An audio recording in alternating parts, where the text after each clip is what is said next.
All right, seems to be slowing down a little bit, so we're going to get started. So hopefully this is kind of a little bit of a fun session that we have today. We're trying to change it up a little bit, but still try to make sure that we have some lessons that everyone can take away that hopefully will help you in your job. So with that said, we've titled this Trick or Breach: Horror Stories from CTI Analysts. I'm joined today by Josh, Andrew, Dave, and Alessandro, or Ali, also known as. So, and also Andy or Andrew. So I guess we'll see in case you guys are a little confused. But with that said, I'm excited for this topic. I think it's pretty fun. We had fun brainstorming about some of the things that we wanted to talk about. So hopefully we'll have some stories. The stories will have some lessons. We've kind of grouped the stories into different topics, and we will try to make sure that there's something of value for everyone. That said, if you have something that you want to ask these folks, or if you have your own personal story that you want to put, just go into the Q&A. You can write up whatever you want to pass on, whether it's a lesson that you learned or whether it's, a question, go ahead and put it in the Q&A and we'll try to answer it, or we'll either answer it in the text or we'll break into the conversation and answer it here. I don't have the chat open or the lines open.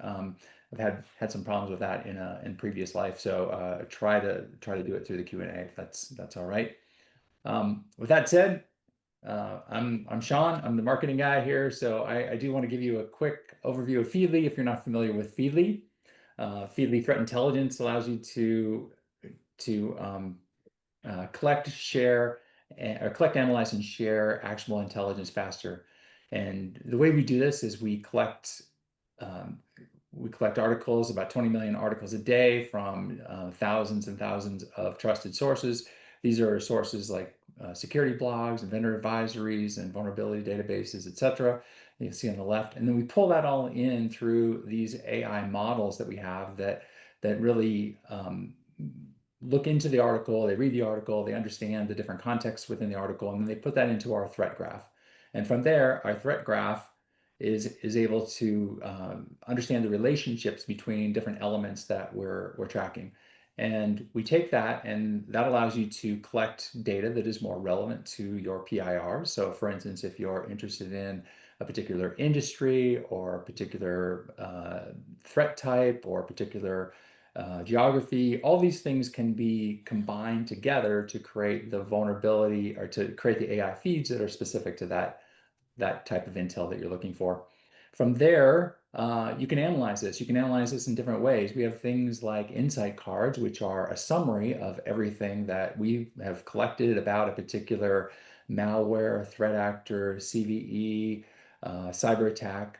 And we put that all into a nice formatted way. But it doesn't stop there. If you want to ask questions about that, you can use our Ask AI, which is our built-in AI feature. It's trained on CTI information and allows you to pull data about the things that you see, whether that's a list of articles that you want to extract data from, or maybe collect themes or summarize, or it is an insight card or a dashboard and you want to pull data out of that.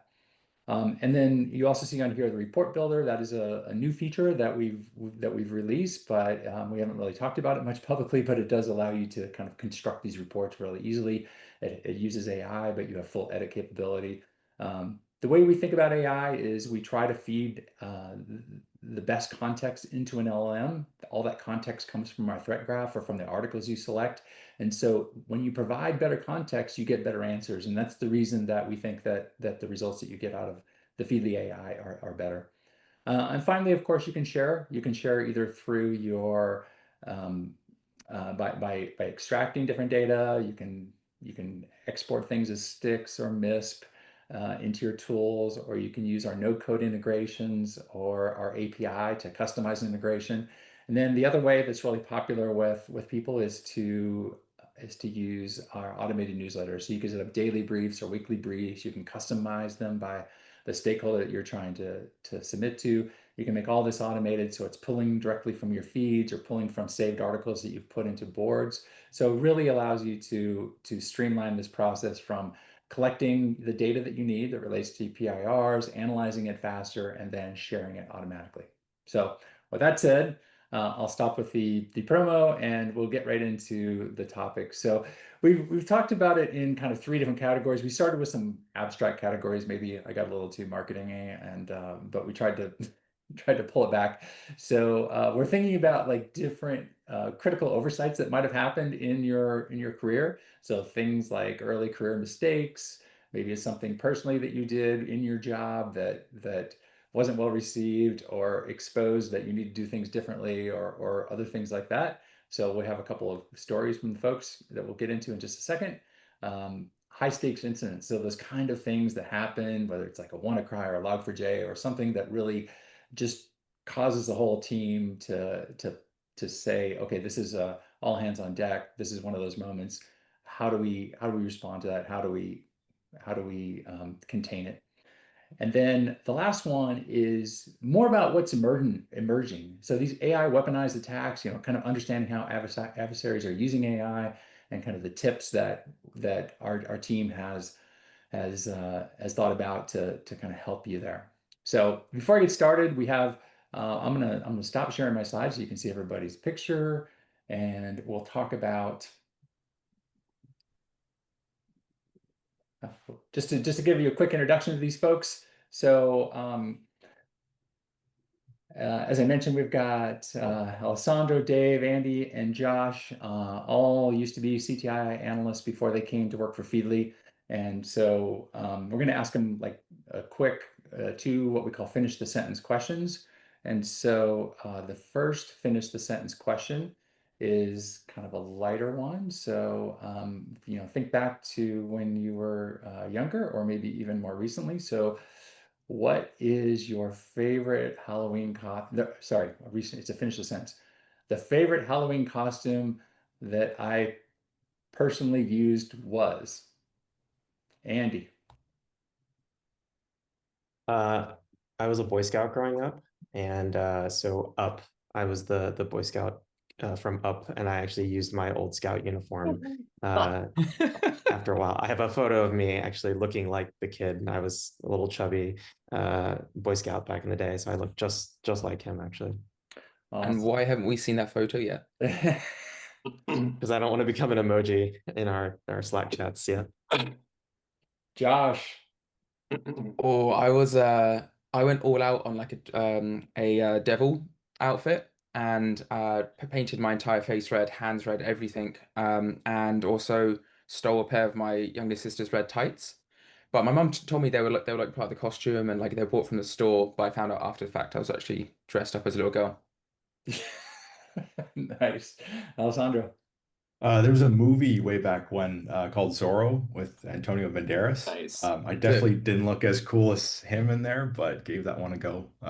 It was fun. Dave, your favorite Halloween costume was? The last one I did was Top Gun, and I was Huh. Tom Cruise. I was Maverick, so that was pretty cool. You were I don't Tom want to talk Cruise. about my embarrassing ones, so The trying one to I dress up as a calculator one year, like it's not nice. Nice. I once dressed up as a tornado, so I had gray sweats and farm animals and things all sewed to me, and I would just turn around Did you spin around a lot? okay, so then the next one is okay. The cybersecurity it is Cybersecurity Awareness Month, so I ask you all to kind of put yourself in that mindset and think about the cybersecurity awareness tip that is underappreciated is Andy. Uh, Out of band communication, having an out of way to verify and validate. Good one. Good one, Josh. Having a family password. And I might be jumping ahead here, but that one is just the rock solid. So my big concern is AI voice cloning and just how like easy and quick it is, especially if you're doing anything that's recorded and put on like YouTube or something. So having a password that you and your family can use so that your family know that they're actually talking to you and not someone who's just imitated your voice. That to me is the easiest, like it's free and it's so easy to set up. So yeah, that's Okay, my biggest good. tip. Dave. I think vishing is the big thing. People always think about technical controls, but social engineering is super easy. It works. People still do it, and I think vishing is way more easy to do nowadays. And I have an example I'll talk about later about my own experience with it. So I guess what is your awareness tip though? To be leery of any kind of like unprompted communication. Okay. So if you didn't initiate the communication, then you have to be suspicious naturally, even if it's over voice. Yeah. Alessandro. Simple, but don't click the link. That is so good, Alessandro. You're right on. My mother, who was old, she would like all the things she signed up for to get, it was so ridiculous. Oh, they told me I could get a free swimsuit. What? Oh, bless her. That's tough. Okay, well, all right. So let's go back. So we're going to talk about if I go back to my slide. Sorry, guys. How do I share? I'll just look at Alessandro. It's okay. Yeah. Oh man, why'd you do that? Okay. All right, we're talking about critical oversight, so early career mistakes that reveal gaps in process and assumptions, and I know you guys had kind of had some stories here. So, Dave, you want to start us off Yeah. here? Yeah, sure. Yeah. I'm kind of like the king of critical oversights. My wife will tell me that, but yeah, I think there's a few in my career. So I've been with the government for half my career in private sector rest until I came here. And in that, I had lots of opportunity to, it's kind of a weird thing. I'm not a coder, I'm not a developer, but I know enough to be dangerous. And I don't really enjoy coding per se, but it gets me in trouble sometimes if I rush things out. And basically, the pretext of this story was I was asked to help with some type of investigation stuff. I'm not going to say where, obviously. We're going to redact some details. This may or may not have happened, but most likely did happen. I was really rushed for time, which is a bad thing when you're scripting or you're doing some kind of code. And I was asked to write a script that would basically help basically go through a computer using the EDR that we had in place or that we were using, and to shut down that computer. Remove it from Active Directory, do different things with it, basically disable the account. And so I put this together. I tested it. I thought, great, we're all ready to go. So I cranked it out within a couple hours. I don't use PowerShell all the time, like every 4 months. And then I have to reteach myself how to do it. But I wrote it on PowerShell and pretty much had it set to go. And then I wrote a procedure, and I thought I had this all figured out, like step by step, exactly what to do, because I wasn't the one who's going to use this all the time. But it turns out later that week, someone on the team wanted to use my script. I know this is touching a large network, and they took a screenshot after they used the script, and it was basically a giant list of hosts. And she was like, "Is this normal? Like, what's going on here?" And she wanted to see what I thought. I looked at it, and I did not account for someone to put a new line in the input. So basically, it wildcarded the entire list of hosts. And so every single host was targeted by this particular script. Okay. I get invited. So I get invited to a call later, and it turns out a lot of people were freaking out, thinking that there was an APT attack happening. And it turned out it was the script. And so yeah, it was not the best situation. So I owned up to it right away. I was pretty sure I knew it was me. But yeah, that was a huge thing. May or may not have happened. But yeah, lesson learned is to not write code. Oh, that's the lesson. Okay. Sorry. No, so I knew what I was doing, but if you are under time pressure and doing something very sensitive, you need another pair of eyes. You need a better process to handle code that goes in production. If you shortcut anything and there's a lot of pressure, things won't turn out great. So, and then lesson learned too is like always own up to mistakes. Don't try to hide it. I know if I probably said, I don't know, and then it turned out it was my fault, it would have been much worse. So just owning up to your mistakes when they happen, and I mean, they're going to find out eventually anyway. So yeah, that's that story. Awesome. Okay. Okay, that was pretty horrifying. So let's try someone else. Josh, you want to talk about one of your oversights? Sure. Tough actor to follow after APT DJ, but let me see what I can do. So this was like early on in my career. I was a junior analyst, and back then I was working in geopolitical risk in a corporate security department, and I would help out the executive protection team with doing some travel security reports.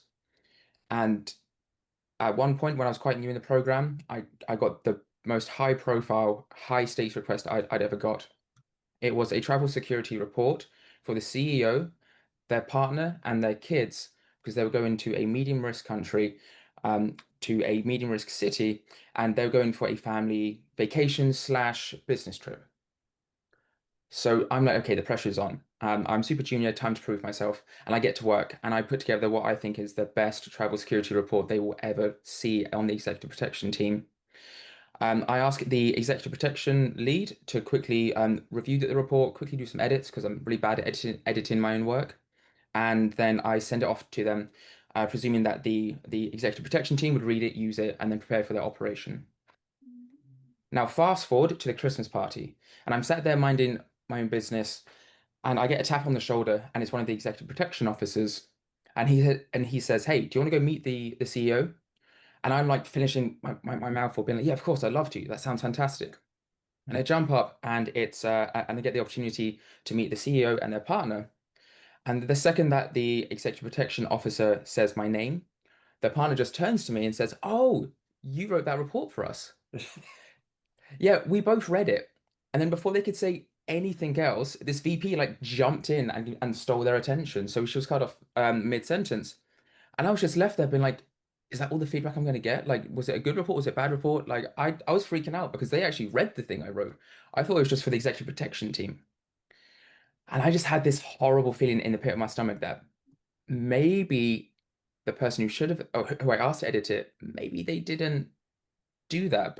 So I logged onto our internal system, found the final version of the report, and staring at me like directly in the face is two spelling errors that were left in there. And I know for a fact that they would have spotted them because I saw them within a second. And I just died inside. I was absolutely mortified that the first report I'd ever had read by a CEO contained spelling errors, and it was my name all over that report. And that's like still one of the amateur mistakes that I've made that rings in my head every time I'm doing an important piece of work. And now I make sure that I read it out loud, or I get some kind of AI tool or the like accessibility tools built into things like Macs and similar laptops to like read the report out loud to me, because I will easily miss like a spelling mistake, a grammar mistake, like 1,000 times. But the second it's read out loud to you, you can catch them. So that's been a big like policy change that I've had when it comes to doing any kind of important work. I think spelling is a lost art. I think no one is going to know how to spell anything in about 5 years. But the worst one is those like errors in which the spell squiggly line doesn't like pop up because it's not technically misspelled, but like grammatically it makes no sense. Like putting like neighbors instead of neighborhoods. That that one haunts me in particular. Or spelling centers with an RES versus ERS. I stand by that. That is the that's the UK spelling. No, incorrect. Canada agrees with me as well. So you guys are in the minority. I guess the UK did invent English, so. Andy, Yeah, you which got a country quick am I story? from? Yeah, I mean, going off of the both of them, right? Like trust but verify. Mm. I was a junior analyst as well, rushing. So kind of playing off of both points, right? Like rushing, trying to get something done. And I blocked AOL for our company, which, you know, generally you wouldn't expect that to be a problem until it's a senior executive's spouse who is not able to access their email. So all that came down back at me. Who blocked this? Why did they do this? Yada yada. It was some CDN domain that like got lost in the set of IOCs. There was like next to no traffic for it. But the kind of lesson learned is like just remembering where you came from when you become leadership and just being like, look, like analysts are going to make mistakes, things are going to happen. There was no major business impact. And so I had really good leadership at the time who covered and was like, look, it was a true and honest mistake. Anyone could have missed this kind of thing. And so just remembering where you came from is a big leadership piece that I've kind of come to learn through that. And so whenever I have my subordinates in the military, covering for them and being like, look, like I understand what happened. How do we prevent this from happening? I like that. So your lesson came from your manager, essentially, basically saying, I like how they handled my mistake. They didn't make me feel terrible. They didn't throw me under a bus. They handled it well. So that's good. That's good. I like that. It's good to learn from lots of different places, and certainly, wherever you can get the learning is good learning. Sure. Alessandro, how about you?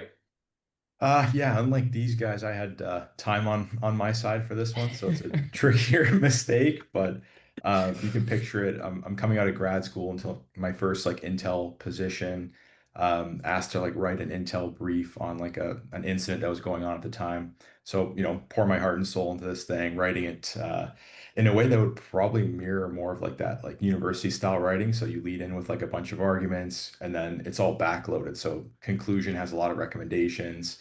Ended up sending it up to leadership, and they come back like let's say a couple days later or a day later, like, hey, like, what are like the recommendations we're supposed to do about this incident? And I'm like, oh, like you didn't read it. I'm like, it was all in the back end, it was all in like the recommendation section conclusion. So very quickly kind of learned that like your audience should dictate the way something's written, and then got turned on to like the BLUF style writing. So ended up like implementing that down the line because I'm like, man, you didn't read this. It was in there, and just kind of learning to adapt your writing style for your audiences. The lesson learned there, and then hopefully more stuff gets read down the line.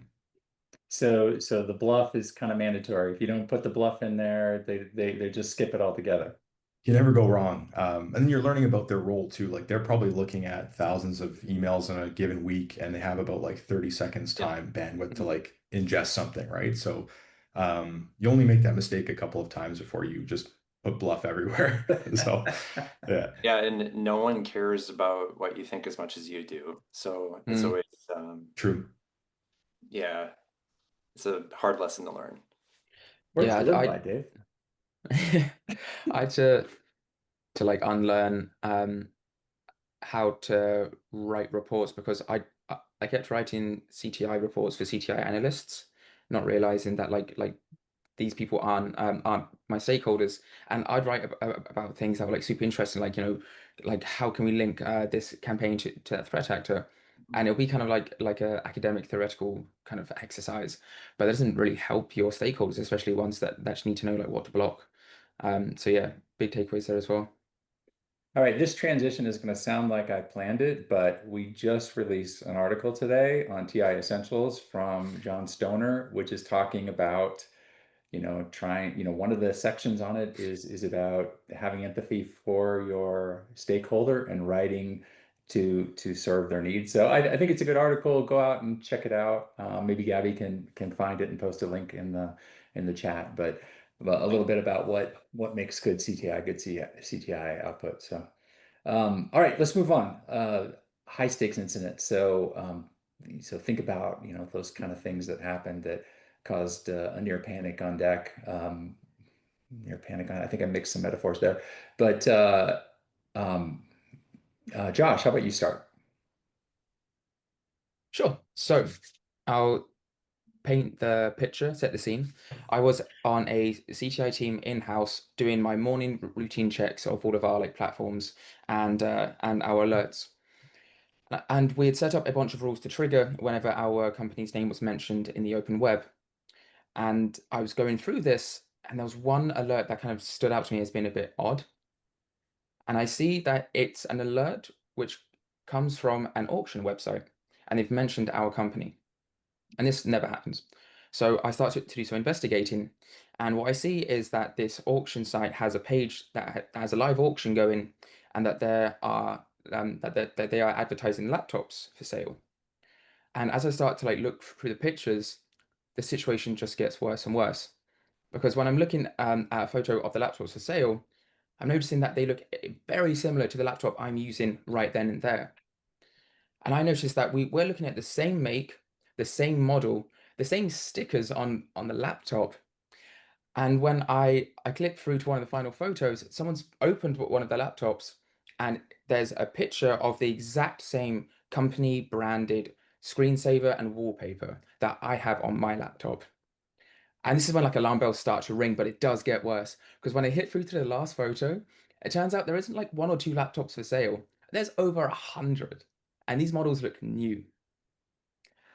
So as you can imagine, like this is a big incident. We've somehow lost track of over 100 laptops, and that they're being sold live on this auction site.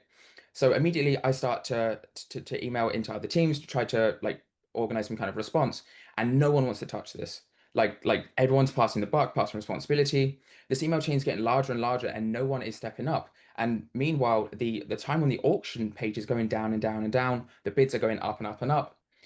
And after a while, I'm like, okay, if we don't do something, like these laptops are gone. So I get in touch with the corporate security team. I grab someone from the executive protection unit.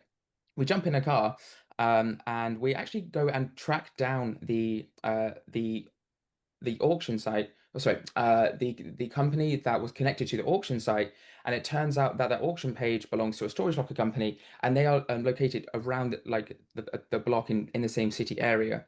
So we go there and we're able to reclaim the laptops, and they were super chill about the whole thing because it turns out that wasn't even their storage locker. They had this company policy where if someone stops paying rent on their storage locker, they reclaim the storage locker and they sell off the contents as part of their standard process. And this unnamed individual who had used a fake name had just disappeared and stopped paying. And we never found out who that person was or how on earth they got hold of our laptops. But what this did do is it flagged a huge gap in our asset management and tracking. But not only that, like our whole process needed to be reevaluated from the second we onboard the assets to decommissioning them, because we had some serious gaps, and it was just creating all these opportunities for threat actors to step up and obtain, buy and sell these laptops and potentially exploit them further. Why would they not get rid of the branding on the laptops? That's it. Hmm. That's insane. They're Yeah, so but just open it up and show the branding of the company. Like that like it was quite weird from start to finish. I just remember the description of that photo said, I think these belong to X name of company. And it's like, yeah, kind of obviously. But it was just some kid who was like working there, working at the storage locker company. They were there like part-time. They just did what they were told to do in terms of like sell all the contents. So for them, they were just like trying to just trying to do their job, not realizing that these are most likely have been stolen if they wind up in some stranger's storage locker. interesting. All Yeah. right. Before you move on, we got a couple of little stories from the Q&A chat. Thank you all for putting them in. This first one comes from Philip. His story was similar to Josh's. He said he made a facetious comment about the client in an early draft of report and then sent it to his boss saying, I needed a lot of review and work, but the boss just copied everything and added it to a progress report and sent it straight to the client. So his lesson is you cannot afford to make a private joke in any piece of text because you never know where it's going to go, which that's true in that. It's true in social media as well. Awesome. There's one more, That's but I'll amazing. save it. Andy, did you have a story, Andy, in here? Yeah. Yeah, I mean, the nightmare of administrative work, for sure. So Log4j, right? A lot of people were in the industry for this one. And before we even had scans, like how were we to figure out the impact of the entire company, right? Like how far does this spread? And so kind of the way that we figured out how to address this is knowing regex, regular expression. And so I was able to then parse through all of the scan data as a vulnerability manager and find file paths and things of that nature where then you could find users. Because if you don't have a CMDB, so a lot of places aren't blessed to have something like that. So you can assign, responsibility or ownership of things very easily. So that's where it can be really administratively nightmarish to be able to report, hey, you need to remove or update the system or whatever, right? So regex was my best friend, and some magic scripting. I was able to then find all of the installed systems and affected products and versions and things of that nature through scan. So the takeaway there is, having all of those informational plugins or whatever you call it in your particular scanner turned on so that you can then parse through that data, because there's a lot of valuable stuff in there. And then knowing something like regex or some basic scripting is going to get you quite far. So we were able to then notify ahead of having actual scan plugin IDs available. So it was a major success there to be able to do that. Andy, yeah. I have to ask you, I just want to clarify this. I think you told me that you still like writing regex by I hand. do. What? That's wrong. I'm one of those when AI nerds. could do it for you, that's immediately like made me so much happier. That's ridiculous. Yeah. Okay. It's fun to try and do the shorthand and try and see if you can still get such a high fidelity out of using some of the shorthand things. I don't know, it's a fun puzzle thing that I like to do. I'm so happy to forget all that. Okay. I'm glad there's people like you though, so that's great. Hey, before we get too far away from Josh's laptop story, there was a comment, anonymous comment, but just a lesson for everybody. Their company had a similar incident, and so laptops being sold. And since then, they implemented a strict policy of no personal bags in the LAN rooms. And since then, they haven't had any problems with stolen laptops. So there you go. Kind of sometimes the simple solutions are the best solutions. For a second there, Sean, I thought the anonymous person was going to be like, "It was me. I tried to sell you laptops." Yeah, yeah, exactly. Ali, you wanna give your story real quick? Yeah, sure. It kind of is similar to like Andy's, where you have these incidents of like wide scope and impact. I don't know if you guys remember, there was an incident a little while back with Clop, and their like third party, exposure there. Basically, the long and short, they exploited like a vulnerability in some like managed file transfer applications, and from an analyst standpoint, you're looking at your org and being like, okay, cool, we're not impacted by this. Like, job done, sign off early, go home. And then you get a question around like, well, what about our vendors, our third parties, our fourth parties?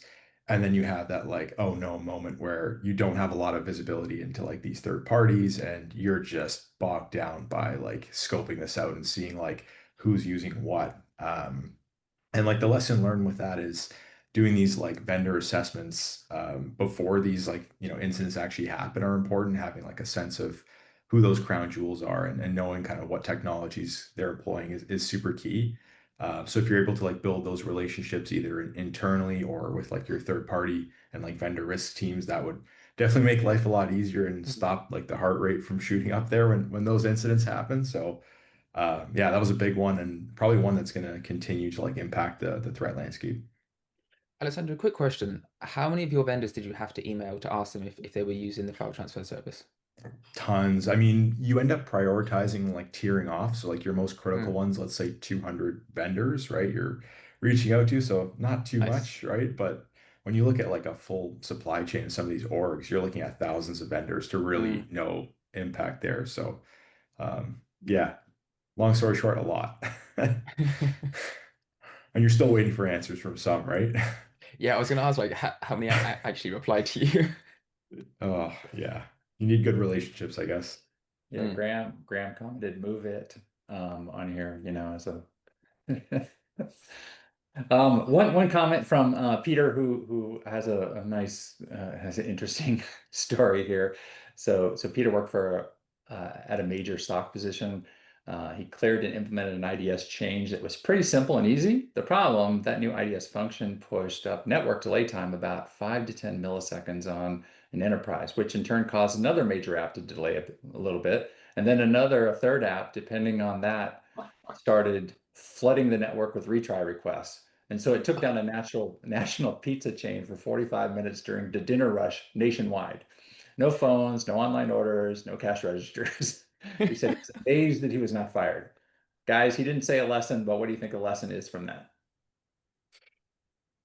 Ring testing, I think, is probably going to be your lesson, right? Being the vuln manager here, guys. The ring testing, test slow, test test small, and then push wide, for sure. So, but it sounds like he had really good leadership as well to not have him get fired, because that sounds like a big financial impact. Awesome. Also order pizza before the lunchtime rush. Oh, Or boy, during Matt national just said security someone or crises. something has taken on Microsoft as we speak. Hopefully from someone from Microsoft is on and listening. Wow, interesting. Okay, wow. Hey guys, we're going to move on to the next section, which is related to these AI weaponized attacks. I know you guys have some personal stories, but I'm sure this is something that everybody is concerned about. You know, how do we identify them? How do we find out when they're happening in our career? How do we separate those from real attacks, or not real attacks, but how do we know what's real given all the AI content that's out there? So, Dave, you haven't talked in a little bit. How about you give me a Sure. story? Give us a story. Well, I don't, yeah, so been trying to like keep tabs on some of the AI browser drama. I think it's super interesting, and I don't have personal experience about like getting hacked this way, but let me tell you, just like basic security principles and like just being around the block a little bit, like whenever there's like any first gen new capability that has huge attack surface capabilities, I just kind of avoid it until the technology is a little bit more refined. I think that the thing with the AI browser stuff, which I think probably most people have heard of, is that there's something called prompt injection. And we'll talk about this. There's another webinar coming up with Thomas Rokia. So this is a good lead in for that because he'll be talking just about this attack technique. But basically the way it works is that when you use an AI powered browser, I'm not going to name names, there's a few out there, they're all pretty much similar in this respect, is that they can't really differentiate between a legitimate user command and malicious instructions. So there's a few different things that can happen. So basically you have the AI browser look at a website, and the website can have white text on white background. It could have HTML comments, stuff embedded that are not visible on the screen, but when the content of that page is scraped, the instructions can be embedded within the HTML. There's many different variations of prompt injection. They're very clever ways of doing it. Even calendar invites, like I think with Google Gemini, was susceptible to this too. Yeah, so it's a huge attack surface. If you want to play around with it, don't use it for anything sensitive. I think the big takeaways are just the limit sensitive access to things, create like a siloed environment for the AI browser that doesn't attach to your credentials stored in the browser, anything like that. When you can save your password and your auto fill data within the browser, like any of this can be accessible potentially as well. So I think that if you want to play with it, be very cautious about autofill, create a separate browser profile, a separate environment. That's the best way if you want to experiment with it, and don't use it to like buy things. Yeah, I wouldn't trust it myself. Maybe, maybe in a year, it might be better, but I think that's the horror story we're trying to prevent. Is kind of mitigated with some of those steps. Yeah, I think that's all I got with the AI with the prompt injection stuff, but we'll get a deep dive by Thomas Roki on the next webinar. Yeah, that's good. And so the Thomas Roki webinar is going to be at kind of an hour that doesn't fit a lot of people, but please, if you register, we'll send you the recording and you'll still get it. Alessandro. Yeah, I mean, maybe less of like an incident, more, something that I generally do to stay on top of this stuff would be like using OSINT, doing some queried searches on this topic to try and stay on top of the different techniques that are going on. I remember looking up specific like voice verification incidents and seeing like how, that transpired and what like bad actors were doing to like take advantage of that and just learning a little bit about it.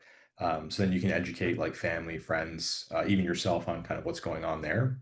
Then my last, not really a hot take, but something that's like underutilized would be like consulting your local fraud center.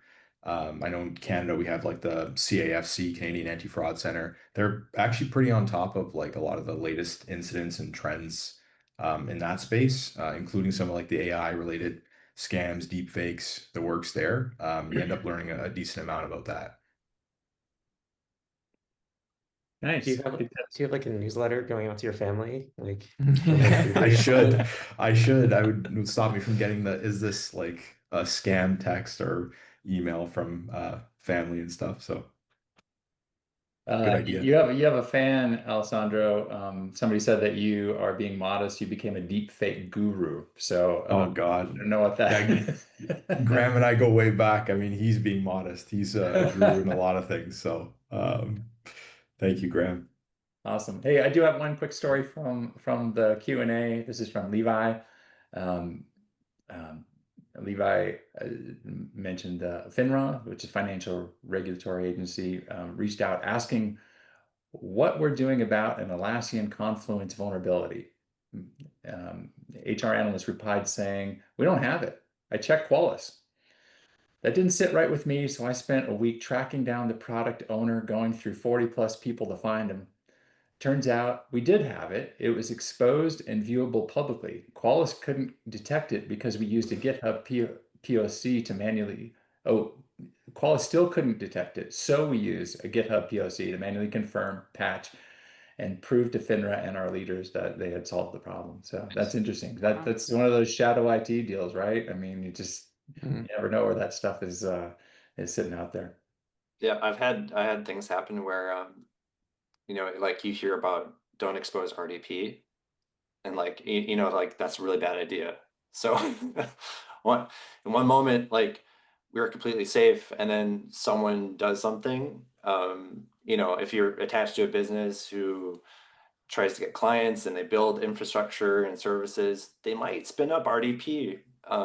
It's a moving target. So I guess when I've like thought I was safe from certain attack things, that can change overnight. So that's just one thing that I want to kind of share too. Josh, do you have some tips here? Something that you might want to share with the audience here? Yeah, let's go back to AI browsers. Everyone's like new hot kid on the block. The first thing I'd recommend doing, the first tip is to check the settings, because if you go into data controls and you look at the model improvement settings, a lot of these browsers have defaulted on. They like improve the model for everyone setting, in which you allow your data and your content to be used to train their models. And for anyone who works in security, this are obviously huge red flags, but even just for like the basic individual who maybe is not security conscious, but from a privacy perspective, like you are enabling these your most sensitive data potentially to then be used to train AI models, and you essentially sign over the rights. Sorry, not the rights, but like at least the viewership of that data. And if you are also giving this AI browser access to your email address, think about how much sensitive information is there. Think about like all of your flights. If you are like doing any kind of like sensitive banking, like all that stuff is there. So yeah, that would be one of my biggest tips, is go and check the data control settings and what's been tabbed on.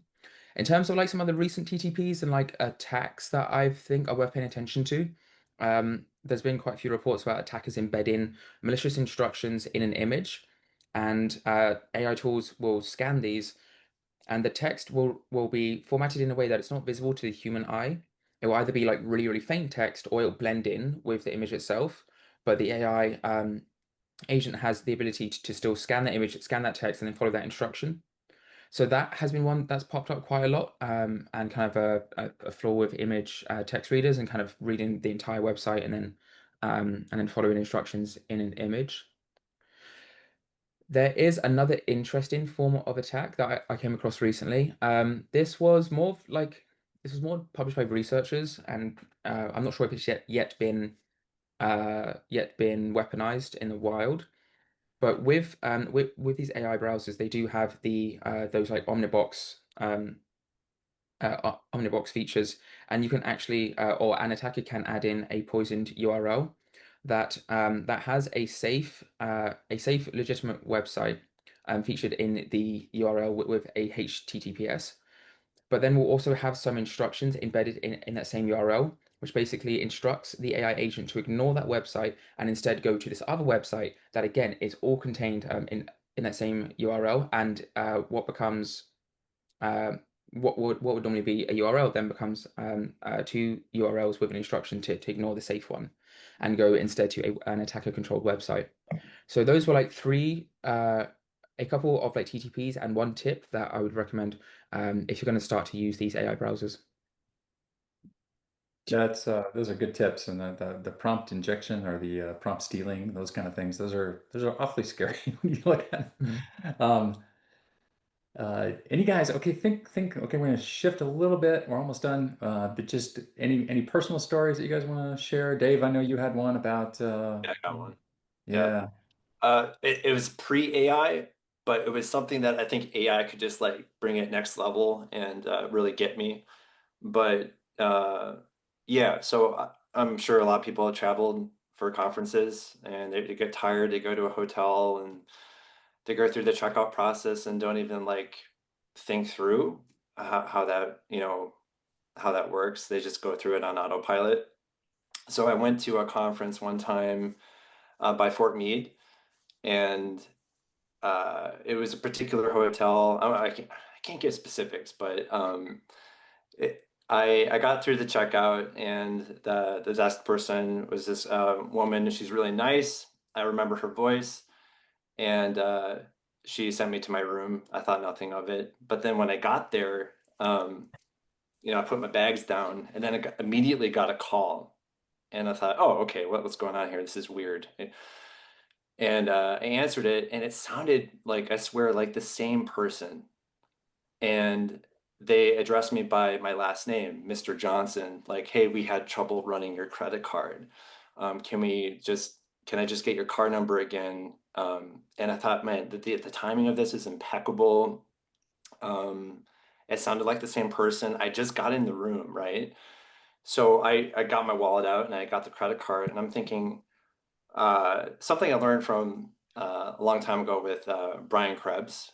He's a security journalist. Everyone knows who he is pretty much, but one of the golden rules is like um, you don't trust anything when you don't initiate that communication. And so for me, like, I was remembering that kind of that advice, and I told the person, hey, I'll just run downstairs. I just saw you. I don't mind the exercise. And they're like, no, no, no, no, no. Like, no worries. This is not a big deal. You could just read it over the phone. I'm like, no, I'm going to go downstairs. And then they tried another time to convince me to, stay on the phone. It was not not something I needed to do. But then at that time, that resistance really kind of triggered warning bells. And so then they hung up.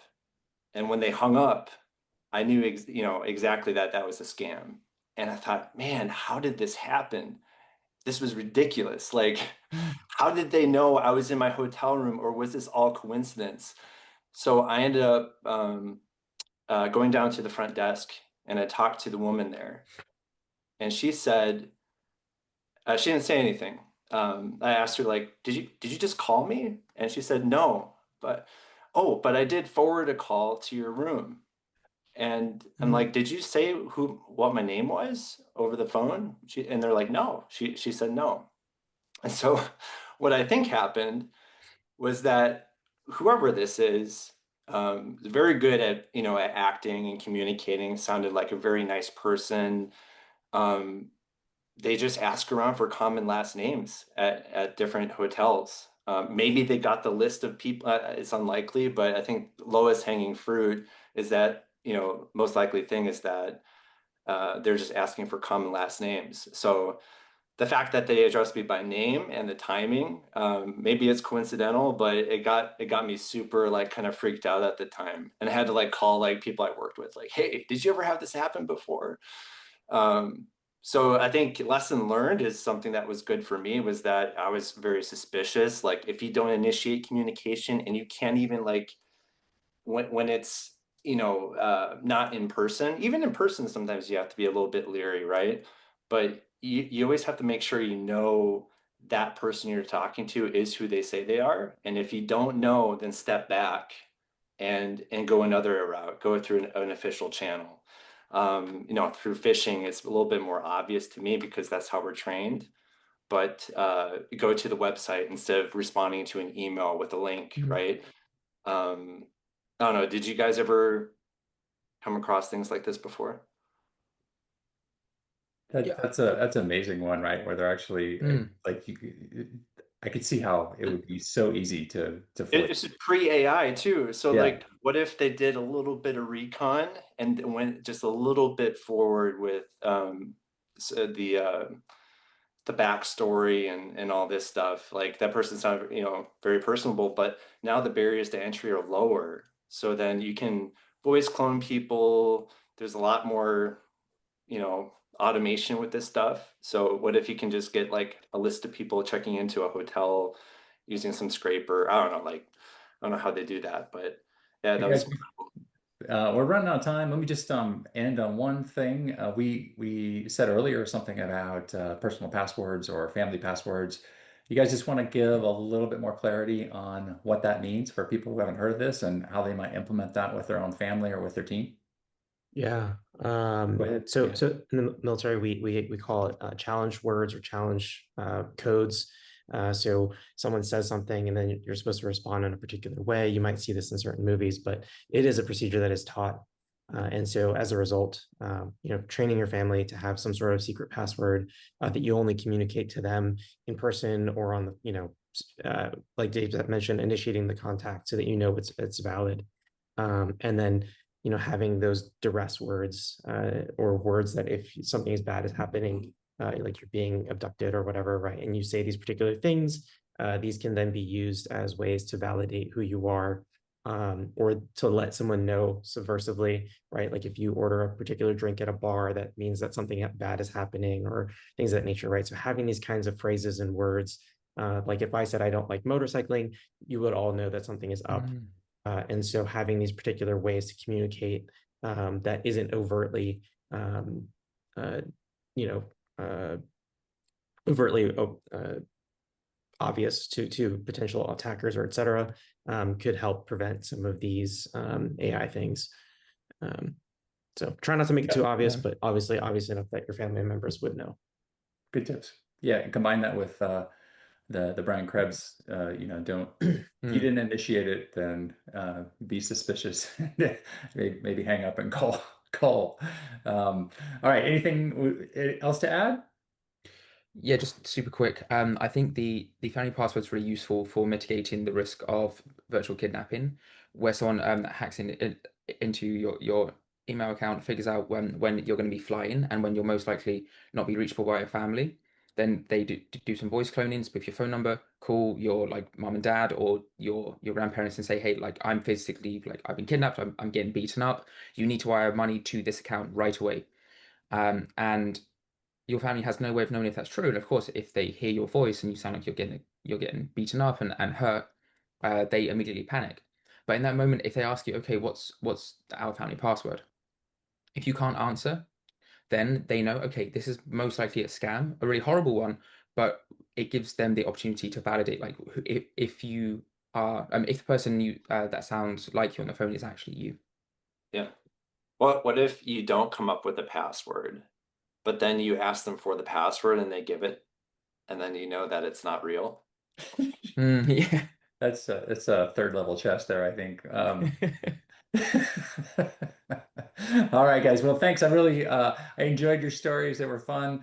I enjoyed the stories from the audience. Thank you guys for contributing your own stories. They were good. Try not to take down any pizza restaurants for the whole for the whole lunch hour. And good luck. We'll see you on the next webinar. Thank you so much. Bye.